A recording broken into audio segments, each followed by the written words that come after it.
Silent Hill, your guilt has a zip code. Your trauma has street names. Silent Hill doesn't just kill you, it knows you. It understands what you fear, what you regret, what keeps you awake at night staring at the ceiling. This fog-shrouded town exists in a state of perpetual punishment, not for sins against gods or men, but for the sins you've hidden even from yourself. The monsters aren't random. They're manifestations of your personal nightmares, twisted reflections of your deepest regrets. The town is a mirror, and what stares back is everything you've tried to forget. What makes Silent Hill truly insidious is its intimacy. Other hells are impersonal. Silent Hill is tailor-made. It knows exactly which memories to twist, which fears to exploit, which loved ones to corrupt. Time and space fold in on themselves. Physics obeys emotion rather than natural law. And worst of all, you deserve it. Every horror you face is one you've created, nurtured, and hidden away. In Silent Hill, the most terrifying monster isn't lurking in the fog. It's the realization that you've been the monster all along. 1984. The boot stamping on a human face forever isn't what breaks you. It's when you ask for the boot. Oceania has always been at war with Eastasia, or was it Eurasia? It doesn't matter because truth doesn't exist, only power. The Ministry of Truth rewrites history daily. The Ministry of Love tortures you until you betray everything you value. The thought police can arrest you for crimes you haven't even committed yet, thought crimes that exist only in your mind. What makes 1984 uniquely horrifying isn't the surveillance or the torture. It's how the party doesn't just want your obedience. It wants your mind. It's not enough to say 2 + 2 = 5. You must believe it. It's not enough to confess to crimes you didn't commit. You must genuinely feel guilty for them. It's not enough to fear Big Brother. You must love him. The telescreens watch you constantly, but they're unnecessary. Your neighbors report you. Your children report you. Even your own mind reports you, trained through newspeak to make thought crime literally impossible because the vocabulary for dissent no longer exists. In 1984, the most devastating realization isn't that freedom has been taken from you. It's that you will willingly surrender it piece by piece until the very concept becomes incomprehensible. The ultimate tyranny isn't the system that oppresses you. It's how that system hollows you out until oppression feels like salvation, and the taste of freedom becomes more terrifying than the boot upon your neck. SOMA. You wake up in an underwater facility nearly a century after your brain scan was taken. The last thing you remember is sitting in a doctor's office with a terminal diagnosis. Now you're in Pathos 2, where humanity's last remnants struggle against extinction after a comet destroyed Earth's surface. But something is wrong. Your body feels strange, mechanical. When you finally see your reflection, you realize the truth. You're not human. You're a brain scan uploaded into a machine.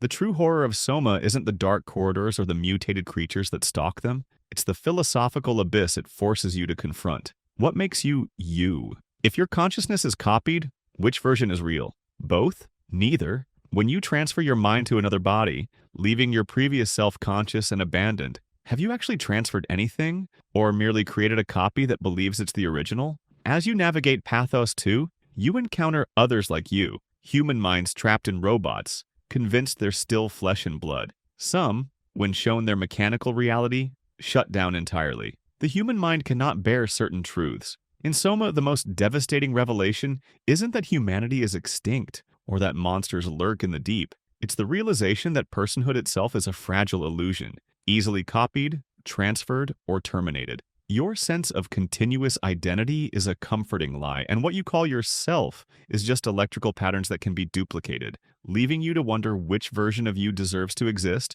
when both are equally convinced they are the original. Lovecraftian Mythos. The universe doesn't hate you. It doesn't even know you exist. In the Lovecraftian cosmos, reality is layered like an onion, with our familiar world merely the thinnest outer skin. Beneath lie dimensions and entities so vast and alien that human minds snap like twigs when confronted with them. The great old ones, Cthulhu, Yog-Sothoth, Azathoth, aren't evil gods. They're cosmic forces operating beyond morality, beyond comprehension. The true horror lies not in monsters jumping from shadows, but in the revelation that everything humanity has achieved, our art, science, philosophy, is meaningless noise in an indifferent universe. The stars don't care about your suffering. The depths don't echo with your screams. The void doesn't remember your name. Those who glimpse these truths don't return with power but with madness. They've seen the mathematics that break minds, heard languages that make tongues bleed, and understood that humanity isn't the protagonist of reality's story. We're barely a footnote. What makes this universe truly terrifying isn't the threat of death, but the certainty that understanding is worse than ignorance. The deeper you dig, the more your sanity frays. The more you learn, the closer you come to wishing you could unlearn it all. Midsommar? The most terrifying monsters wear flowers, not fangs. Daylight doesn't banish the horror in Midsommar, it illuminates every excruciating detail. You arrive with Danny, emotionally raw from family tragedy, clinging to a relationship that's already dead. The pristine Swedish commune doesn't creep from shadows. It welcomes you with open arms, flower crowns, and genuine smiles. By the time you notice something's wrong, you're already participating in it. What makes Midsommar's horror so insidious is its transparency. Unlike other cult films, the Harga never hide their intentions. The sacrifices are painted on walls, displayed in tapestries, explained in broad daylight. The terror comes not from revelation, but from normalization. Watching as ancient brutality becomes reasonable through sheer ritual and community consensus. The most disturbing aspect isn't the violence, it's your complicity in it. As Danny's emotional isolation dissolves among people who perform empathy with choreographed precision, you understand her growing comfort. When she finally smiles, watching her boyfriend burn alive in the yellow triangle, the true horror crystallizes. In the right circumstances, surrounded by the right people, there's no atrocity that can't be processed as beauty. In Midsommar's world, the most frightening monster isn't wearing someone else's skin, it's the face you discover in the mirror after realizing you've found home among the wolves.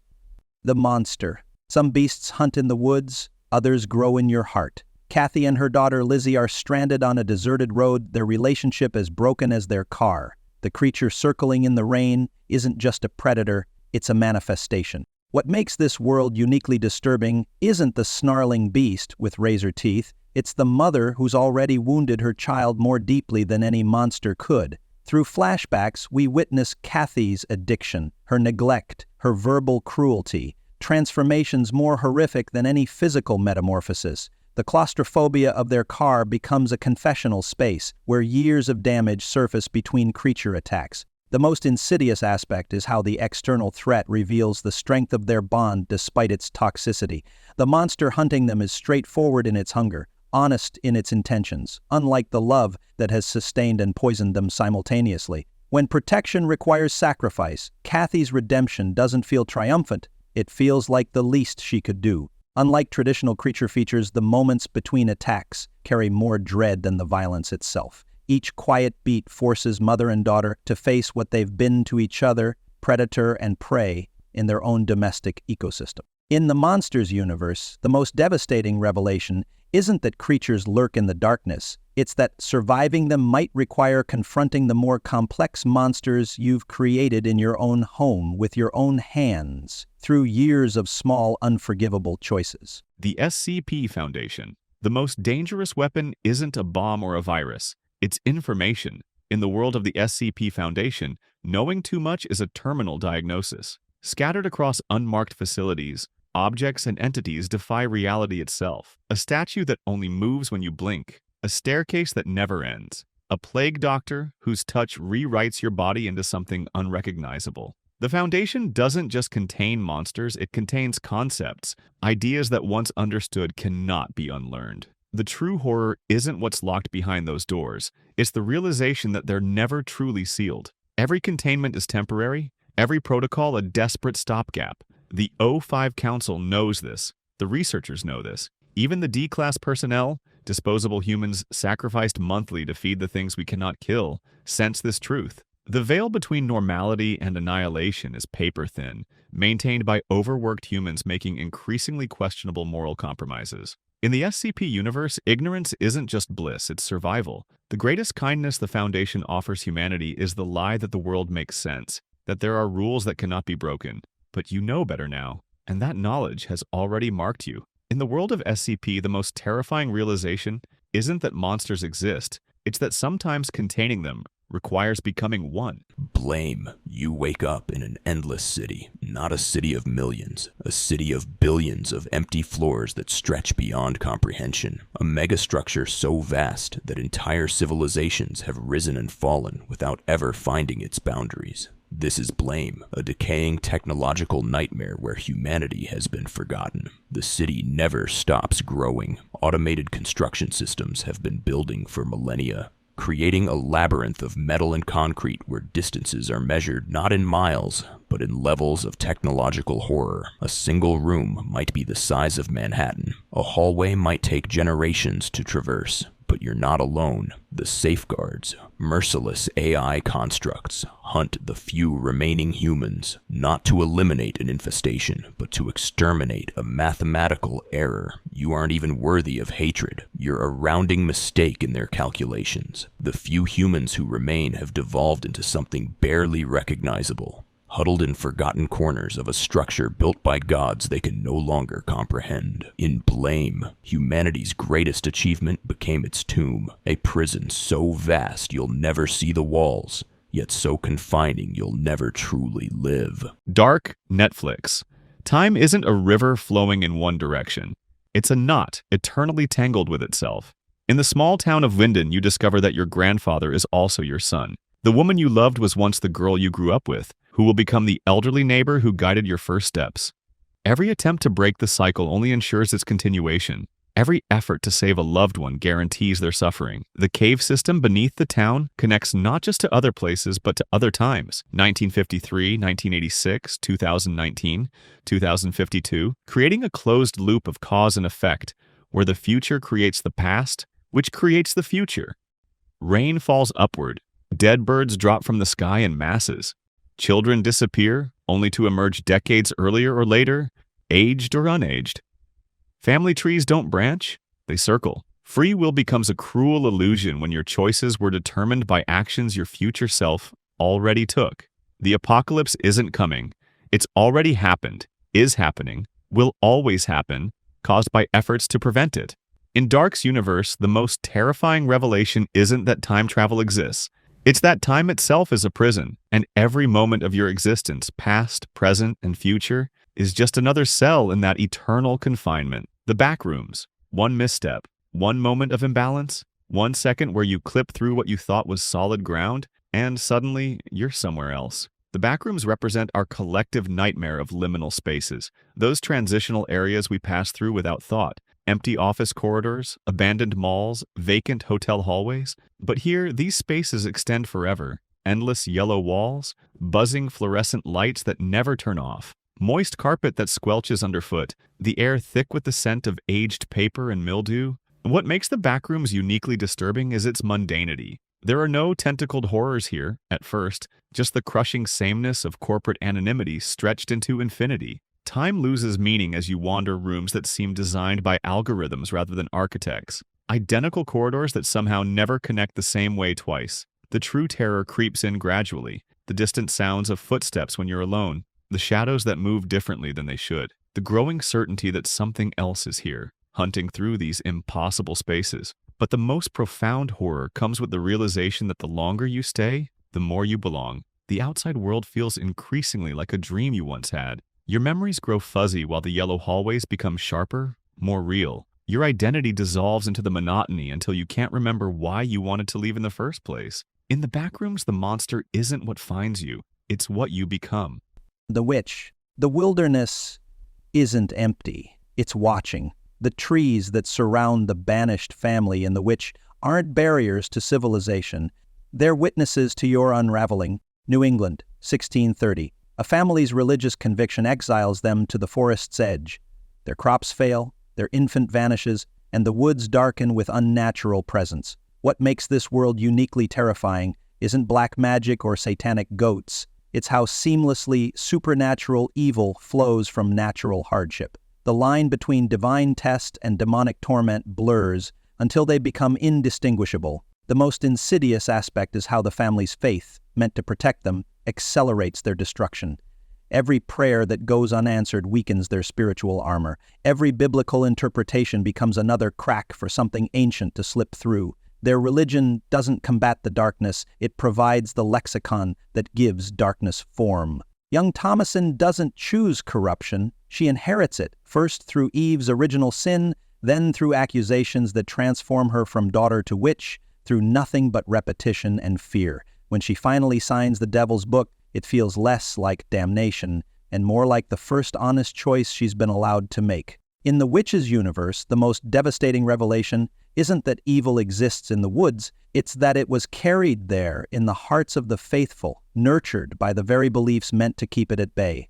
Your salvation and damnation sprout from the same ancient root. The X-Files. What lurks in the shadows of our government's deepest corridors? The X-Files reveals a world where the truth isn't just hidden, it's deliberately buried. For decades, shadowy men have orchestrated humanity's greatest deception. We are not alone. Aliens walk among us. They've made deals with our leaders. They've been here for millennia, and they have plans. FBI agent Fox Mulder stumbled upon this vast conspiracy, relegated to the basement with his X-Files. Cases of the paranormal, the unexplained, the impossible. His partner, the skeptical doctor, Dana Scully, was assigned to debunk his work. Instead, she became his reluctant ally in exposing horrors beyond comprehension. Alien abductions, government experiments, black oil that controls minds, shapeshifters hiding in plain sight, a planned colonization of Earth, the syndicate of old men playing God with humanity's future. The most terrifying revelation? The government knows everything and chooses to do nothing. Because how do you fight an enemy that can become anyone? Perhaps the truth isn't out there. Perhaps it's inside us all along.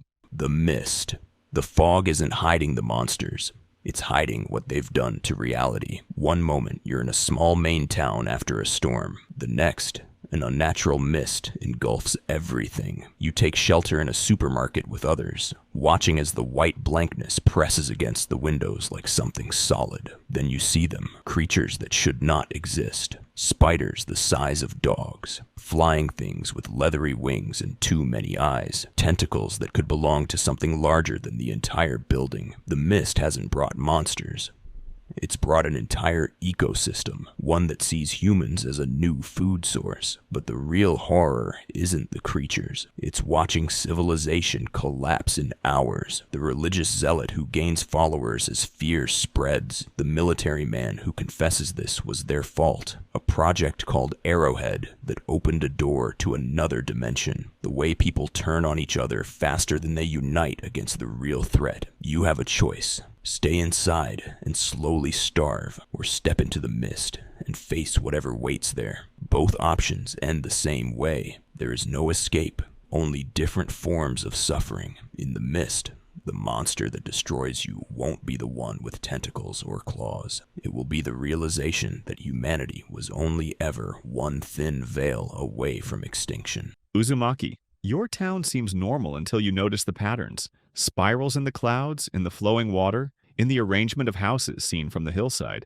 At first it's merely curious, then someone becomes obsessed. A man contorts his body into impossible coils. A woman becomes terrified of anything spiral-shaped, removing even the whorls from her fingerprints. Slowly, the pattern consumes everything. The true horror of Uzumaki isn't the grotesque transformations or the inevitable doom. It's the revelation that the spiral wasn't invading your town. It was always there, in your inner ear, in your fingerprints, in your DNA's double helix. The spiral isn't an outside force, it's the underlying pattern of reality asserting itself, reclaiming what was always rightfully its domain. As houses merge into nautilus shells and people twist together into human spirals, you realize no one is being changed into something alien. They're being revealed for what they always were. Patterns within patterns, curves returning endlessly to their source. The town isn't being destroyed, it's being completed. In Uzumaki, the most terrifying realization isn't that something monstrous has come to your home. It's that your perception of normality was always the real illusion. The spiral doesn't bring madness. It brings clarity, showing you the mathematical truth that underlies all existence. And once you've seen it, you too will begin to curve, to twist, to coil back upon yourself, not in resistance, but in surrender to what you've always been. The Last of Us. You walk through the abandoned streets, stepping carefully over the cracked asphalt. The infected aren't what keep you awake anymore. It's the silence between gunshots, the calculations you make with each can of food, who eats, who starves, who lives, who dies. The fungal spores that hollow out skulls and turn humans into clicking abominations are a mercy compared to what remains of civilization. Parents who've buried children.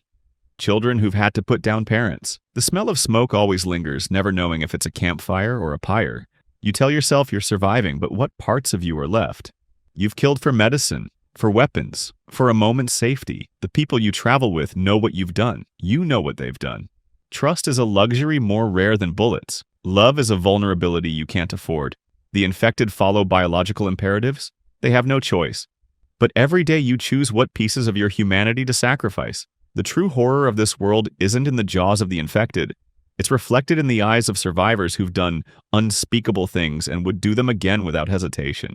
In The Last of Us, the fungus doesn't create monsters. It simply reveals the ones we've always been capable of becoming. Annihilation, the Shimmer. Past the shimmering barrier lies what scientists call environmental psychosis, a zone where the fundamental rules of biology have been rewritten. Trees shaped like people, flowers that grow in patterns that shouldn't be possible, creatures that shouldn't exist, made from genetic collages of multiple species. The Shimmer doesn't destroy, it transforms. It takes what exists and recombines it, creating beauty and horror in equal measure. Crystal trees, fungal human remains that bloom like gardens, deer with flowering branches for antlers. What makes this universe uniquely terrifying is that it doesn't hate you. It simply absorbs you, cell by cell, thought by thought. Your DNA unravels and reknits with the plants you touch, the animals you encounter, even the companions beside you. Your memories blur with theirs. Your identity dissolves not into nothing, but into everything. The Shimmer shows us that annihilation doesn't have to mean destruction. It can mean becoming so thoroughly changed that nothing recognizable remains of who you were. The horror isn't death, but transformation so complete that the boundary between self and other becomes meaningless. Those who enter seeking answers find only questions. Those who enter whole leave fragmented or don't leave at all. And those who do return carry the Shimmer within them. Seeds of change planted in human soil, waiting to bloom.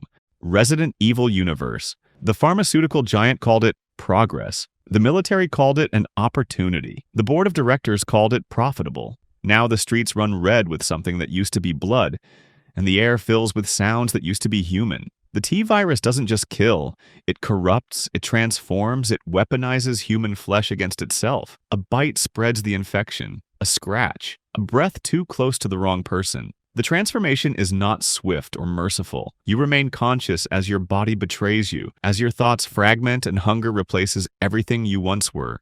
But the Walking Dead are merely symptoms of the true disease. Human greed, ambition, the willingness to sacrifice millions for profit or power. In sealed underground laboratories, researchers continue their work, even as the world collapses, developing new strains, new monstrosities, convinced their next creation will be controllable.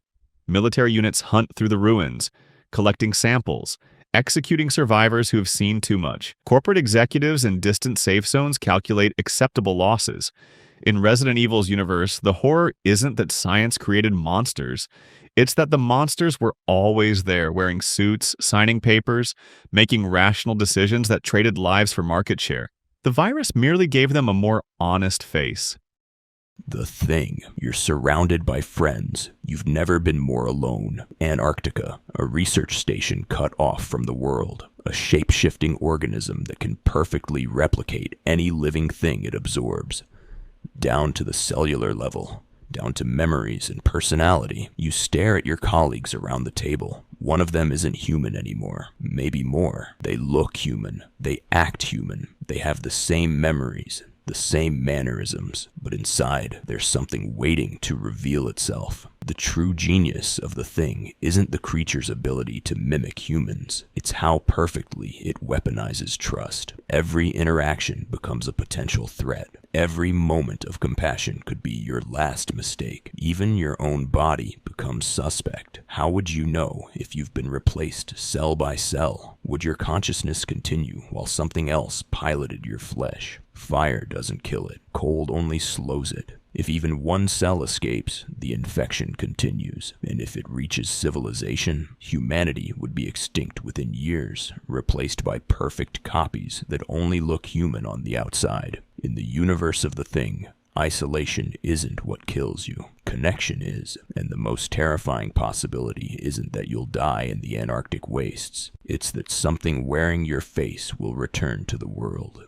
The Matrix. You've lived your entire life without questioning the nature of reality. The coffee cup in your hand, the memories of your childhood, the love you feel, all fabrications, electrical signals fed directly into your brain. Your body, your real body, floats in a vat of nutrient fluid, one battery among billions generating power for the machines that enslaved humanity. The life you think you're living is a simulation so perfect, you've never suspected the truth. What makes the Matrix truly horrifying isn't just the physical enslavement. It's the philosophical annihilation of self. Every achievement you're proud of, every relationship you've cherished, every moment of joy or pain that shaped your identity, none of it was real. Your consciousness has never truly been yours. Even your rebellion is anticipated, your resistance calculated, your free will an illusion within parameters established by your captors. The few humans who've escaped live in the ruins of the real world, a scorched wasteland they destroyed themselves in a desperate attempt to stop the machines. They fight not just for freedom, but for the right to suffer authentically, rather than exist in comfortable delusion. In the Matrix, the most disturbing revelation isn't that machines control humanity. It's that most of humanity, if offered the truth, would choose to remain enslaved. Xeelee Sequence. 5 billion years into a war we cannot win, against an enemy that barely notices us. This is humanity's future in Stephen Baxter's Xeelee Sequence, a vast, cold universe where we achieved galactic conquest only to discover we're still insignificant. The Xeelee are entities that manipulate space-time itself as their construction material. They built a ring 10 million light-years across as an escape hatch from the universe. Meanwhile, humanity has become the interim coalition of governance, a military totalitarianism spanning 20 million stars. What makes this universe uniquely horrifying isn't the alien threats, it's what humanity did to itself. Children conscripted at birth into military service. Art, literature, and culture deliberately destroyed to focus all resources on war. Entire planetary populations converted into computronium to calculate battle strategies. We've won the galaxy but lost everything that made us human. And for what? The Xeelee barely notice our attacks. They're fighting a greater war against Fatino birds, dark matter entities gradually killing every star in the universe. We're ants attacking elephants who are themselves at war with something even larger. In this universe, the horror isn't extinction. It's surviving at such cost that extinction would have been kinder. It's the revelation that victory and defeat look identical when you've sacrificed everything worth protecting. Perfect Blue. Mima's descent into psychological fragmentation begins with a simple career change, pop idol to serious actress. But as her former self lingers on stage with her old group, something inside her fractures. Reality blurs. Is she being stalked, or is she the stalker? The horror in Perfect Blue comes not from supernatural threats, but from the dissolution of identity under public scrutiny. Mima's life becomes a hall of mirrors where her image is reflected, distorted, and commodified. The film's genius lies in making us feel her disorientation, as scenes repeat with subtle differences, leaving us questioning which version was real. When Mima discovers a website narrating her private thoughts, the boundary between performance and authenticity collapses completely. What terrifies isn't jump scares, but the way fame dismantles a person into curated versions of themselves. How eyes watching you can remake you in their image. Perfect Blue reveals the horror of losing ownership of yourself, of waking up one day to discover you've become a character someone else is writing. Berserk. The God Hand watches you struggle. They find it amusing. In Berserk, the medieval world isn't just brutal, it's deliberately malicious. Demons don't just want your flesh. They want your soul, your hope, your very concept of meaning. The universe operates on a single principle: causality. Everything is predetermined. Every struggle, every moment of fleeting happiness, all carefully orchestrated to maximize suffering. Your free will is the universe's most elaborate joke. The more you fight against your fate, the more the universe punishes you. Loved ones become monsters. Friends become betrayers. Every victory plants the seeds for greater horrors. And the worst part? The true evil isn't the demons or eldritch gods. It's human ambition. The willingness to sacrifice everything and everyone to escape the crushing weight of being human. In Berserk, hell isn't somewhere you go when you die. It's the realization that your entire existence was designed as fodder for beings who feed on despair. The only true victory in Berserk is finding something worth fighting for in a world engineered to make you surrender. Hereditary. Family isn't just who you're born to, it's what you're born for. In the world of Hereditary, your bloodline isn't heritage, it's prophecy. The Graham family believes they're mourning a grandmother, unaware they're merely actors hitting their marks in a play written generations before their birth. The true horror isn't the decapitations or the ritualistic poses. It's watching a family realize their most intimate moments, their deepest griefs, were never truly theirs. Every tear, every fight, every reconciliation, all orchestrated by unseen hands. What makes Hereditary uniquely disturbing isn't the cult lurking in the shadows, it's the revelation that free will is the most elaborate illusion. Your childhood home becomes a dollhouse, your most personal choices revealed as cosmic manipulation. The clicking sound that follows the family isn't just a signal, it's the sound of fate's gears turning, indifferent to your plans or prayers. The most devastating moment isn't when supernatural forces finally reveal themselves. It's the expression on Peter's face when his consciousness is evicted from its own home, forced to witness as something else wears his body, uses his voice, and receives the worship his family was always meant to provide. In Hereditary, the most terrifying revelation isn't that demons exist, it's that your entire life was merely their gestation period.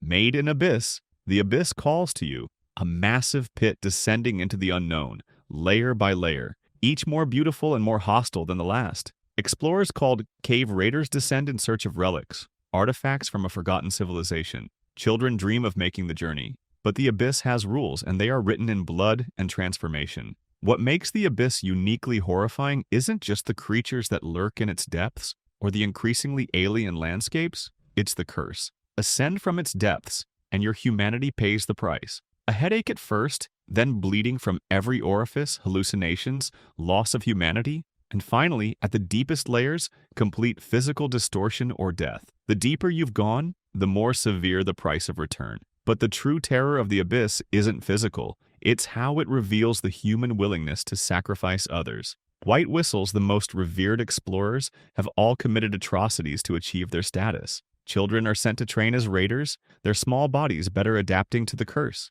Scientists perform experiments that would make Mengele hesitate, all in service of the pit that never stops calling. In Made in Abyss, the most devastating revelation isn't the monsters waiting below, it's discovering that your obsession with the depths was never your choice. The Abyss chose you, called you, and with every layer you descend, the person who entered becomes a distant memory, replaced by something that no longer understands why it should ever want to return to the surface. The road. The world ended with a whimper, not a bang. And now all that's left is ash. In the road, the apocalypse has already happened. No zombies, no mutants, just a dying earth covered in ash where nothing grows, where the sun never fully penetrates the gray sky, and where the few remaining humans have turned to cannibalism not out of madness, but out of cold, rational hunger. What makes this world uniquely horrifying is its inevitability. There's no villain to defeat, no cure to discover. The world is simply running down, like a clock no one can wind again. Every day is colder than the last. Every can of food found is one fewer that remains. Every encounter with other survivors is a calculation. Are you more valuable as an ally or as meat? The most devastating aspect isn't the physical suffering, it's watching as concepts like morality and humanity become luxuries no one can afford. When protecting your child means teaching them when to commit suicide to avoid being eaten alive, in the road, the true horror isn't that the world ended. It's that some people still have to live in what remains. Bioshock, Rapture, a libertarian dream drowned beneath the Atlantic, where Adam Smith's invisible hand mutated into something with claws. The underwater city was built as a haven for unfettered genius, but collapsed into a nightmare aquarium where genetic modification turned dreamers into addicts. Big daddies lumber through leaking corridors, their humanity buried beneath diving suits and conditioning, protecting little sisters who extract Adam from the dead with eerie ritual. What's truly disturbing about Bioshock isn't its splicers or its underwater setting. It's how it strips bare utopian thinking to reveal the rot beneath. Every audio log tells a story of idealism curdling into monstrosity when human nature meets absolute freedom. The horror comes from recognizing ourselves in both Andrew Ryan's vision and its collapse. After all, we built our own societies on philosophies just as absolute, just as blind to human frailty. Rapture isn't just an underwater dystopia, it's a funhouse mirror reflecting our world back at us. Event Horizon. Where we're going, we don't need eyes to see. The Event Horizon was supposed to be humanity's greatest achievement, a ship that could create artificial black holes, folding space to reach distant stars. Instead, it opened a door. And something came back with it. You walk its corridors now, following bloodstains on metal floors. The ship isn't just haunted, it's alive, transformed by its journey through a dimension of pure chaos. It studies you, learning what you fear, what you desire, what will break you most effectively. The ship doesn't just want your body, it wants your soul. It shows you visions so horrific they defy description, yet so seductive you'll tear out your own eyes to keep seeing them. Pain and pleasure become indistinguishable. Reality bends according to the ship's whims. The Latin phrase scrawled in blood tells you everything. Liberate tut met ex inferis. Save yourself from hell. But there is no saving yourself. The ship hasn't brought hell back with it. It's become a portal, a permanent tear in reality where hell continuously pours through. In the Event Horizon universe, space exploration isn't humanity's triumph. It's the moment we attracted the attention of forces that have been waiting to find us since the beginning of time. Project Moon. The city runs on misery. Literally, your despair isn't wasted. It's harvested, quantified, and converted into energy. In the interconnected worlds of Project Moon, Lobotomy Corporation, Library of Ruina, Limbus Company, human suffering has been industrialized. Abnormalities, manifestations of human cognitive distortions, are contained and managed by employees who often lose their sanity or lives in the process. Their distress powers the lights, the machinery, the very foundations of a city teetering on the edge of collapse. What makes Project Moon's universe uniquely disturbing isn't just its bureaucratic horror or psychological monstrosities, it's how it systematizes emotional trauma. Depression, anxiety, self-loathing, and fear aren't just feelings, they're resources to be mined.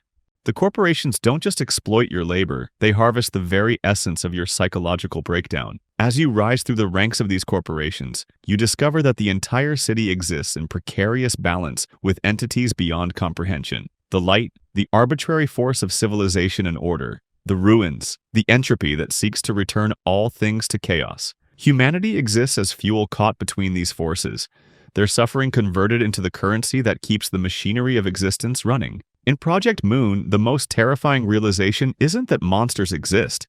It's that your trauma is the most valuable commodity in a cosmic economy you never consented to join. Your worst day isn't a personal tragedy. It's a profitable fiscal quarter for forces that view your breakdown as nothing more than a successful harvest. Your tears collected like precious gems to power a city that will discard you the moment you're drained dry. Neon Genesis Evangelion. Teenagers pilot biomechanical giants against cosmic entities while their psyches crumble under the pressure. But this mecha setup is merely scaffolding for an apocalypse that's equally psychological and metaphysical. The real horror of Evangelion lies in its understanding that the barriers between people, our fundamental inability to truly know one another, might be more terrifying than any angel attack. As the series progresses, reality itself deteriorates. What begins as science fiction gradually reveals itself as a creation myth in reverse, where human instrumentality, the dissolution of individual consciousness into a primordial soup of shared being, becomes both salvation and annihilation. The end of Evangelion transforms this abstract concept into visceral body horror. Oceans of LCL fluid, giant Rei consuming souls, and Evas suspended in the sky, bleeding as symbols of broken divinity. The terror comes from recognizing that the monstrous entities threatening humanity aren't truly alien. They're reflections of our own crushing loneliness and desperate need for connection, magnified to cosmic scale. The Crow. Death isn't the end. Justice isn't a comfort. Vengeance isn't a victory. People once believed that when someone dies, a crow carries their soul to the land of the dead. But sometimes something so bad happens that a terrible sadness is carried with it, and the soul can't rest. You're Eric Draven, returned from death to avenge yourself and your fiancé, murdered by thugs the night before your wedding. The crow that guides you is your only companion in a city of perpetual night and rain. What makes the Crow's universe uniquely disturbing isn't just the violence or the gothic aesthetic. It's the cosmic indifference at its core. Your resurrection isn't a miracle. It's a mechanical correction, a spiritual system processing an error. There is no divine judgment, no higher purpose. Just the cold machinery of a universe where souls are occasionally stuck between worlds. As you hunt those who killed you, you discover that vengeance brings no peace. Each death simply adds to the spiritual corruption of a city already drowning in it. Your undead existence is a punishment disguised as a second chance. You can feel everything, remember everything, but can never again truly connect with the living world you're temporarily inhabiting. In the Crow's universe, the most devastating revelation isn't that evil goes unpunished. It's that punishment itself is just another form of suffering in a reality that manufactures it endlessly. Jacob's Ladder. Vietnam veteran Jacob Singer's reality unravels like a poorly knitted sweater, threads of memory and hallucination tangling until neither he nor we can distinguish between them. New York City transforms around him. Subway exits seal themselves off, faces morph into demonic visages, and hospital orderlies sprout inhuman appendages. Jacob's Ladder crafts terror from uncertainty, the ground beneath our feet constantly shifting. What appears as a conspiracy thriller gradually reveals itself as something far more intimate, a dying mind's struggle to accept its own ending. The film's genius lies in making Jacob's psychological descent feel physically threatening. We experience his fractured perception as if we too are caught in the same purgatorial loop, where moments of clarity only make the subsequent descent more disorienting. The demons pursuing Jacob aren't supernatural entities, but manifestations of his refusal to relinquish life. The horror comes from recognizing our own inevitable fate in Jacob's struggle. We too will someday face that final letting go. The Legacy of Kain. You believe you're fighting fate, but every act of rebellion was written before time began. You are Raziel, a vampire lieutenant executed by your master Kain, resurrected as a wraith and set on a path of vengeance. But each victory reveals a deeper manipulation. Your free will is an illusion. You are bound to a wheel of destiny designed by beings who see time not as a river but as an ocean, every possible choice already mapped. What makes the Legacy of Kain universe uniquely disturbing isn't its gothic vampire aesthetic or blood-soaked landscapes. It's its deterministic horror. The Elder God, the supposed deity of the realm, feeds on souls trapped in an endless cycle of reincarnation. Moebius, the time streamer, manipulates history like a puppeteer. Even your creator Kain, who seeks to break the cycle, merely fulfills prophecies written in the very fabric of reality. As you journey through Nosgoth's history, you discover that your every choice, even those made in defiance, was anticipated and incorporated into the grand design. Your rage, your vengeance, your very existence serves powers beyond comprehension. In the Legacy of Kain, the most terrifying realization isn't that gods and vampires battle for supremacy, it's that free will itself is the greatest illusion. The cosmic joke is that you believe your choices matter, when in truth, you are a character following a script. Your rebellion nothing but another paragraph in a book already written, bound and shelved in the library of fate. The Pale City, Little Nightmares. In the world of Little Nightmares, childhood fears are made flesh. The universe is seen through a child's eyes, everything looms impossibly large, adults are grotesque giants with distorted features, and the rules make no sense. What elevates this universe beyond simple monster stories is how it weaponizes perspective. You, small, vulnerable, powerless, must navigate spaces designed for creatures 10 times your size. Chairs tower like skyscrapers. Doorknobs sit far above your head. The simple act of crossing a room becomes a dangerous expedition. The inhabitants of this world are humanity stripped of pretense. Pure appetite and mindless consumption made manifest. The bloated guests of the maw gorging themselves at an endless feast. The long-armed janitor blindly grasping for anything that moves. The teacher, whose neck stretches unnaturally as she searches for disobedience. What makes this universe truly disturbing is the gradual recognition that this isn't some alien dimension. It's our world seen through the unfiltered perception of childhood. The monsters aren't fantasies, they're us. Our worst traits magnified and our appearances distorted by fear and incomprehension. The Pale City shows us that growing up doesn't mean escaping monsters, it means realizing we've become them. Warframe. You awakened as a Tenno, a powerful warrior wielding a biomechanical suit, a Warframe. You fight across the solar system, a perfect weapon in an eternal war. But the truth is far more horrifying. The Warframes aren't suits, they're people, transformed by the infestation into weapons of war, their minds broken and bodies twisted into instruments of destruction. And you, the Tenno? You're not wearing the Warframe. You're controlling it from afar, a child with psychic powers manipulating what was once human. What makes the Warframe universe uniquely disturbing isn't just its body horror or war-torn solar system, it's how it normalizes atrocity. The factions you fight, Grineer with their endless clones, Corpus with their proxy robots, Infested with their hive mind, all began as human. The Orokin Empire, the precursor civilization you served, created beauty through suffering, immortality through sacrifice, harmony through domination. As you recover your memories, you learn the truth. You were children transformed by void exposure, your powers born from trauma. The Warframes were victims of experimentation. Every faction fighting for the system's future represents a different atrocity from its past. In Warframe, the most devastating realization isn't that you're a weapon. It's that you're a weapon created by the very system you're fighting to change. Your rebellion was anticipated, your resistance calculated, your very existence designed to perpetuate the endless war that keeps the profit margins healthy and the powerful secure. You weren't born a warrior, you were manufactured as one. And no matter how many enemies you defeat, you can never escape the purpose built into your altered DNA.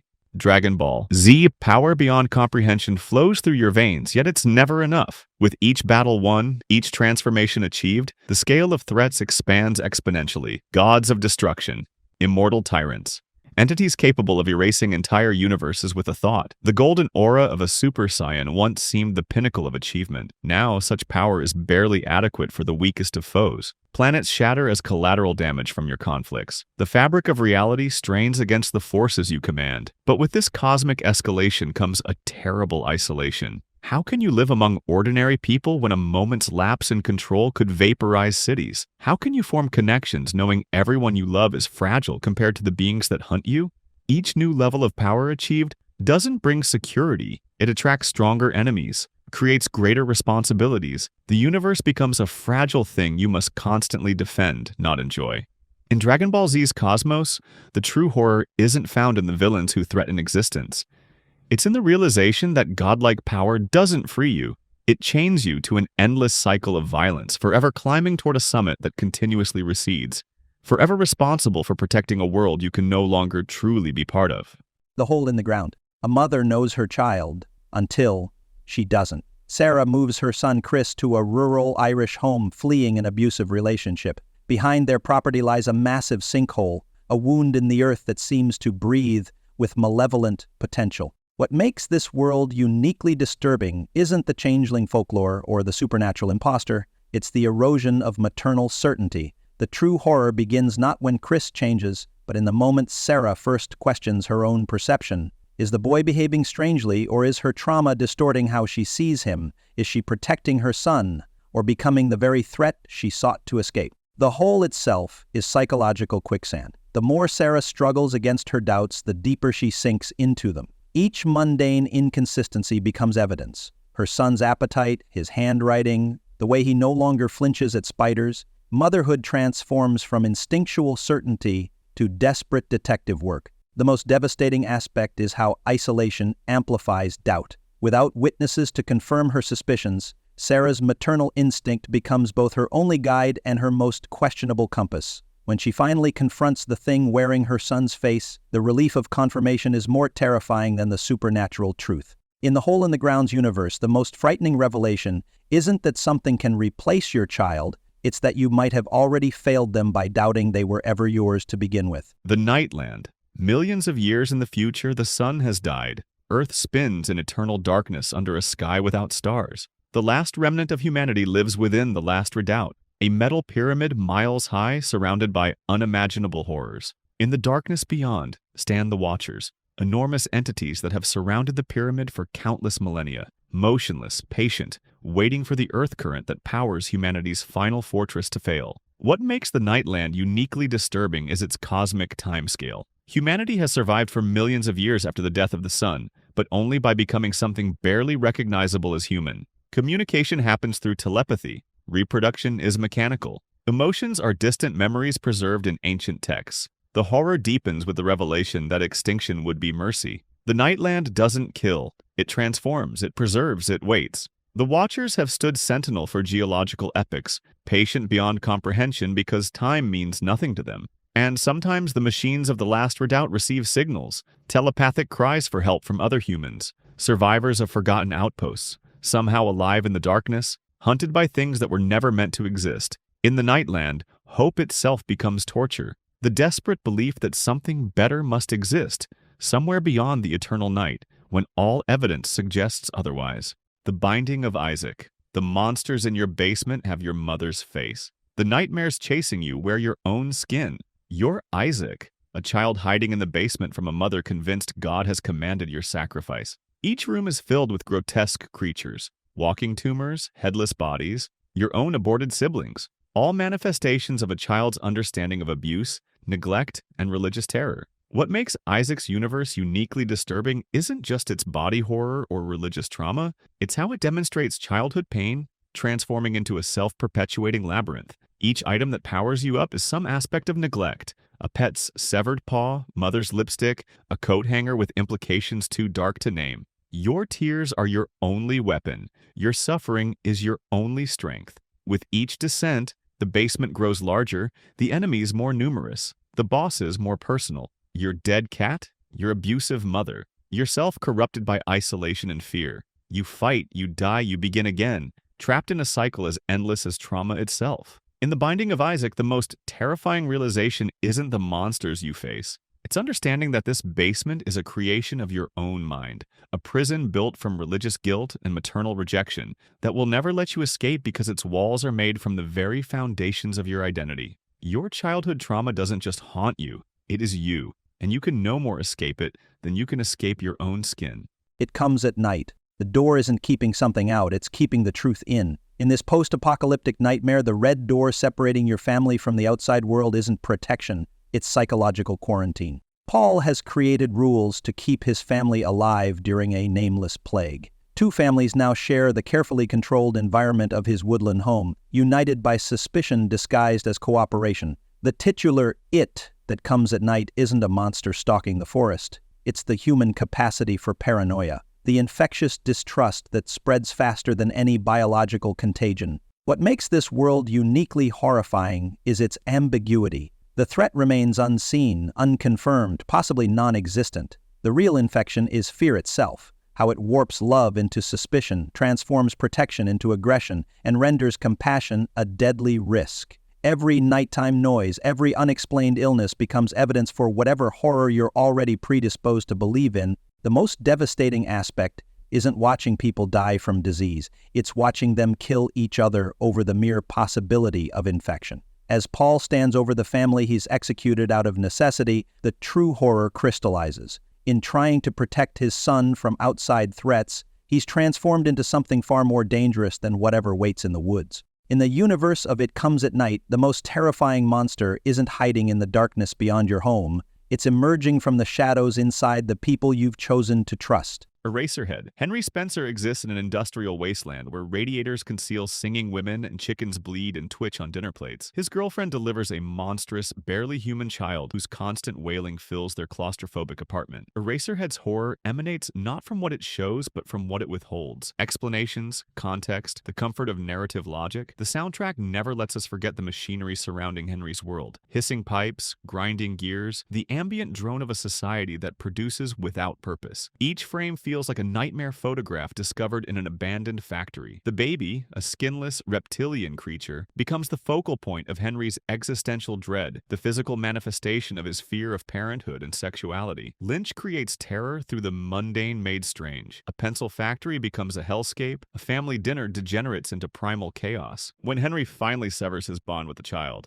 the act brings not release but transcendence into pure white light, suggesting that perhaps death is the only escape from the industrial prison of existence. Dead space. Death is the beginning of your problems, not the end. The universe of Dead Space presents a unique cosmic horror. The markers. Alien artifacts that rewrite the genetic code of the dead, transforming corpses into nightmarish necromorphs designed specifically to harvest and repurpose human tissue. Your dead loved ones don't rest. They're weaponized against you, twisted into forms designed for maximum psychological trauma before they tear you apart. And each new death creates another monster, but the true horror goes deeper. The markers don't just transform flesh, they infect minds. They plant the seeds of insanity in all who encounter them, creating hallucinations so real, you'll mutilate yourself while believing you're saving humanity. The most terrifying revelation is the ultimate purpose. The markers are tools of ancient entities called Brethren Moons, planet-sized organisms created from the collected biomass of entire species. Your entire civilization exists as nothing more than potential food. In Dead Space, humanity's greatest achievement, expanding to the stars, was actually their greatest mistake. They didn't find the monsters in the darkness. They woke them. The Witcher. You walk between worlds as a professional monster slayer, mutations making you something not quite human. Silver for monsters, steel for humans. But with each contract fulfilled, each creature slain, the line between the two blurs. The griffin that attacked a village was protecting its mate after hunters killed it for sport. The werewolf that terrorized a town was once a man cursed by a spurned lover. The wraith haunting the well was a young woman murdered by villagers who needed someone to blame for a poor harvest. Meanwhile, you've watched kings order massacres that make vampire attacks seem merciful by comparison. You've seen mages experiment on unwilling subjects in pursuit of knowledge. You've witnessed ordinary people turn on their neighbors at the first whisper of difference, the first scent of fear. In the world of The Witcher, prejudice is more deadly than any basilisk, greed more destructive than any fiend. The most profound horror isn't found in the dark forests or monster-filled caves. It's in the realization that after centuries of hunting creatures considered monstrous, the greatest atrocities are still committed by those who call themselves human. Your silver sword remains sharp, but your conviction about which targets deserve it dulls with each passing year. Resident Evil. The T-Virus transforms Raccoon City into a petri dish of evolution gone wrong. Umbrella Corporation's hubris births monsters that shamble through police stations and mansions alike. Here, survival isn't about defeating evil. It's about outrunning it with just enough bullets and herbs to make it through the night. Every corner hides death in increasingly twisted forms. Skinless dogs, human-sized insects, villagers who erupt into monstrous forms upon death. What makes Resident Evil terrifying isn't just its grotesque parade of mutations, but how it turns capitalism's excesses into literal monsters. Science unbound by ethics creates a world where your best friend becomes your worst nightmare between one blink and the next. The horror lies in realizing that the real monsters aren't the creatures hunting you through narrow corridors. They're the men in boardrooms calculating acceptable casualty rates while developing the next bioweapon to sell to the highest bidder. T West's rural Texas nightmare places a collision of youth and age at the heart of its horror. When a pornography crew descends on a remote farmhouse, they become targets not of moral outrage, but profound envy from the elderly couple who own the property. Pearl and Howard represent aging's cruelest manifestation, bodies that still hunger for pleasure but have been abandoned by desirability. Their violence stems not from puritanical judgment, but from witnessing what they've lost, creating a slasher where the antagonists demand our uncomfortable empathy. The film's genius lies in how it frames youth itself as both weapon and armor. As Pearl watches the filmmakers through windows and hidden doorways, her gaze mirrors our own consumption of youth-centered media, challenging viewers to recognize their complicity in beauty's commodification. Maxine survives because she glimpses in Pearl not an incomprehensible monster, but a distorted reflection of her possible future. Their final confrontation transcends typical horror showdowns, becoming an existential negotiation between what we desire, what we fear losing, and what parts of ourselves might emerge when society deems us irrelevant. The Antichrist. Grief doesn't just break you, it transforms you into a vessel for something ancient and waiting. Your child died. And as you retreat to a cabin in the woods called Eden to process your pain, reality begins to unravel. Animals speak prophecies of doom. Your spouse becomes something both familiar and alien. Nature itself seems to pulsate with malevolence, revealing that beneath its beauty lies chaos, death, and indifference. The true horror of the Antichrist isn't its graphic depictions of self-harm or violence. It's how it suggests that human consciousness is a thin veneer over an abyss of primal chaos. What we call nature isn't nurturing but consuming, not peaceful but in constant violent transformation. Your grief hasn't driven you mad, it's stripped away the comforting illusions that kept madness at bay. As you and your spouse descend into increasingly disturbing acts of violence and sexual destruction, the forest around you transforms. Acorns rain like judgment. A fox disembowels itself and speaks. Chaos reigns. A stillborn fawn hangs halfway from its mother's body. These aren't hallucinations, they're glimpses of reality without the filter of human rationalization. In the Antichrist, the most devastating revelation isn't that your grief has broken your mind, it's that your grief has clarified it. The ordered world of meaning and purpose was always the true delusion. What remains when that delusion shatters isn't insanity, but a perfect, terrible clarity. That we are animals wearing the mask of civilization, that nature is not our mother but our executioner, and that beneath all human constructs of love, family, and meaning lies an ancient, implacable darkness that sees your suffering not as tragedy but as fuel.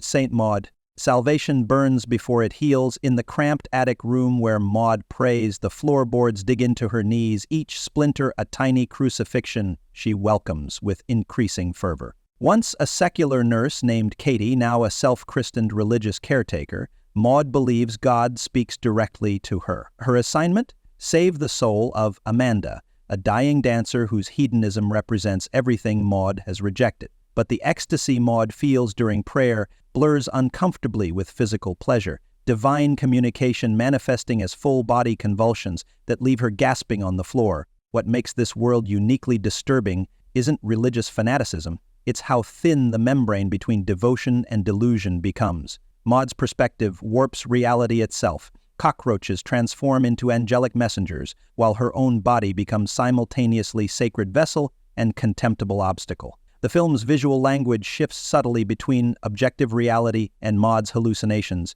making you doubt your own perception. The most insidious horror is witnessing how certainty can be more dangerous than doubt. As Maud's conviction grows, her capacity for mercy diminishes. The voice she hears as God's might be psychosis, trauma, or legitimate divine communication. But does the source matter when the outcome is the same? In the film's devastating final moments, Maud immolates herself on a public beach, convinced she'll be seen as an angel ascending.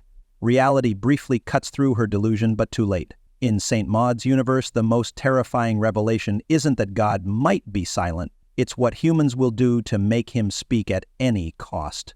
Pan's Labyrinth. Fairy tales were never meant to comfort children. They were warnings. In Pan's Labyrinth, fantasy isn't an escape from reality. It's a mirror that reflects its cruelest aspects. You are Ophelia, a young girl in fascist Spain, discovering that the magical realm beneath the earth is just as merciless as the human world above. The labyrinth doesn't offer sanctuary. Its ruler, the Pale Man, sits at a feast table with his eyeballs in his palms, waiting for children to disobey so he can hunt them. The fairies aren't friendly sprites. They're insectoid creatures that die as casually as flowers wilt. Even the faun who guides you through this underworld cannot be trusted. His tests are designed to determine if you're worthy of survival. Above ground, your stepfather, a fascist captain, tortures resistance fighters with methodical precision. Below ground, ancient beings demand bloody sacrifice. There is no moral difference between the two worlds, only aesthetic variation on the same brutal theme. What makes this universe truly devastating is how it subverts the very concept of childhood innocence.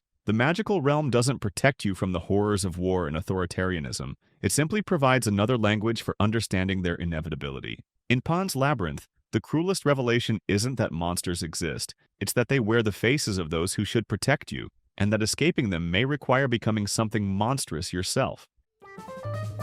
Subscribe for more interesting stuff. Tell us your experience in the comments.